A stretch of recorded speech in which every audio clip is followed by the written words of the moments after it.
Today we're going to look at the last topic from Unit 1, Basic Skills, and it's a very important basic skill. It's learning how to deal with the equations of motion and knowing when and how to use them. So let's take a look. First thing is, you have to make sure you understand that a lot of times when we have objects that are moving that we're trying to track, there are two main categories in which their motion might fall. It might be motion with a constant velocity, or it might be motion with a constant acceleration. So I'd like to show you some videos, and I'd like you to try and categorize each one of these videos by where it falls with these two categories. So here's our first video. It's the marching band coming onto the field. And you should look at them and decide whether or not they're moving at a nearly constant speed, or whether or not they're getting faster and faster or slower and slower as time goes on. The second one is Delsey's football team as they enter the field. And again, you should think about what is happening with their speed moment to moment as they burst through and charge onto the field. Next, we'd like to see an airplane on a runway, and this airplane is preparing for takeoff. So the pilot is going to be trying to get the plane up to the proper speed in order to lift off the runway. Here's a similar plane after it's already landed, and it's just taxiing from one place to another. We have our school buses getting ready to pull away at the end of the day. And we want to think about what category of motion these fall into.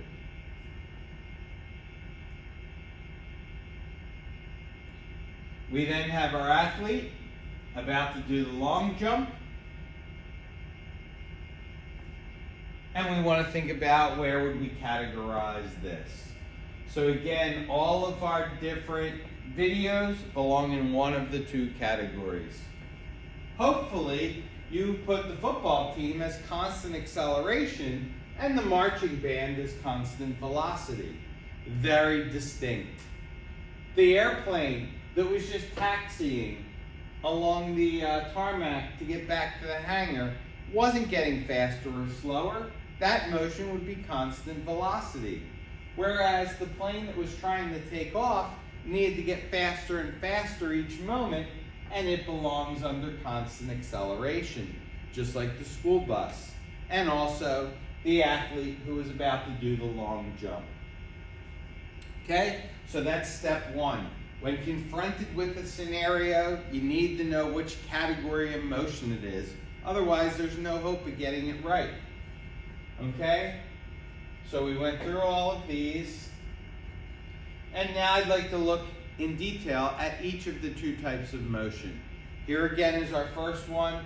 The object is moving with a constant velocity. We get a nice linear graph when we plot position versus time. We saw that the slope, and this is always true, slope is y2 minus y1, x2 minus x1. We pick 2 points on our curve.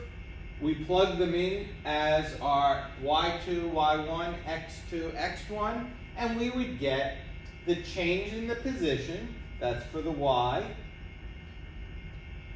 and change in time for the x. We call that our velocity. And again, this only works if the object has a constant velocity. Otherwise, this is only going to tell us the average and not the velocity at any given time. Okay, our second one that we have is going to be our other type of motion, constant acceleration. This is also a linear graph, but only when we have velocity on the y-axis. Now we can see that the object started with a certain speed, and that the speed of the object got faster and faster and faster. This type of graph is governed by y equals mx plus b. In this case, the y represents our final velocity whenever we happen to decide to end the time. That's what y is telling us. The m is the slope. the change in velocity over the change in time, and that's called acceleration.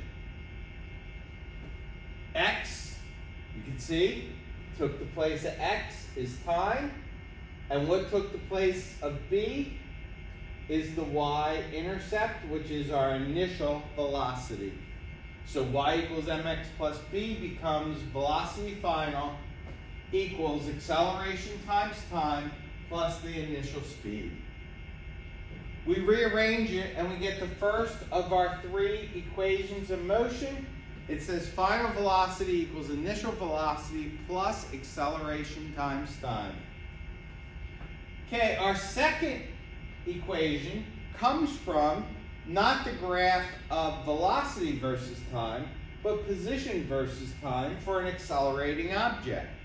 We see that it's no longer a line, instead it forms part of a parabola. Hopefully you remember from your algebra class that the equation of a parabola is not y equals mx plus b, but instead something more complicated like this quadratic. Well, what variables take the place of the ones in math class? Well, y is representing the position. So we have our final position. We have c represents our initial position. The a turns out to represent half of the acceleration of the object.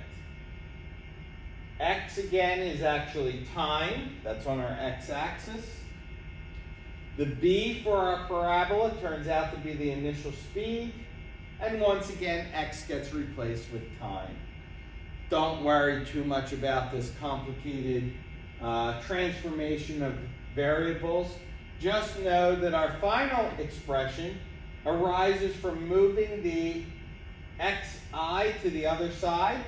So we get x final minus x initial, which we can just write as delta x.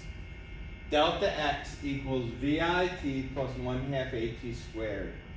The change in position, the displacement, if you will, is equal to the initial speed times time plus half the acceleration times time squared. The final of our three equations is one that is not based on time, and it looks like this. Final speed squared minus initial speed squared equals 2a delta x. Acceleration times displacement. These are the three. When you're using these three, I suggest making a list of the 5 possible variables: displacement, initial and final speeds, acceleration, and time. If you want to go back to our original slide, this is how you deal with constant velocity situations. This is how you deal with constant acceleration situations. You have to know which situation you're dealing with to decide which of these two approaches you're going to take. Let's try doing one problem together so you kind of see how this flows. And this is an airplane that is at rest on a runway, getting ready for takeoff. The pilot engages the throttle, and the plane begins to move. It starts out moving so gradually you didn't even realize it was moving. The plane starts getting faster and faster as it accelerates down the runway. The pilot is trying to reach takeoff speed, and the engineers who designed this have to make sure that the runway is long enough for the plane to reach the proper speed. So let's do that. It's a UPS plane. It will take off when its speed reaches 240 miles per hour. The plane requires 27 seconds to get up to this speed. The plane starts at rest. Calculate the acceleration and the amount of runway required for takeoff. Okay, so what you want to do is realize that it's accelerating. Anytime you have an acceleration problem, start by making your list of 5 variables. As you read through it, it says the plane starts at rest. Initial velocity equals 0. The plane reaches a takeoff speed of 240. So it leaves the runway, it stops accelerating along the runway at 240 miles per hour. That's going to be an issue. We got to work in meters per second. So you're going to have to convert it to meters per second. The reason we went through our basic skills, one of them being conversions, is so that you can handle stuff like this. It says the plane requires 27 seconds to reach this speed, so that would go under time. You now have 3 variables. That's all you ever need. If you know 3, you can find the other 2. You look at your equations and hopefully you realize the best one to start with is equation number 1. This will not always be true. You have to decide based on what you have which equation is applicable. Okay? So then we plug in whatever we got as our conversion. It should be around 100 goes in here. The initial speed goes in here. The time goes in here. And you solve for A. Once you get A, put it into your list. You now need delta x.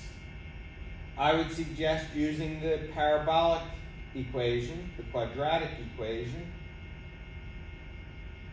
The delta x equals VIT plus 1/2 AT squared. You now have A, so you can plug that in here. You know the time, you can plug that in here and here.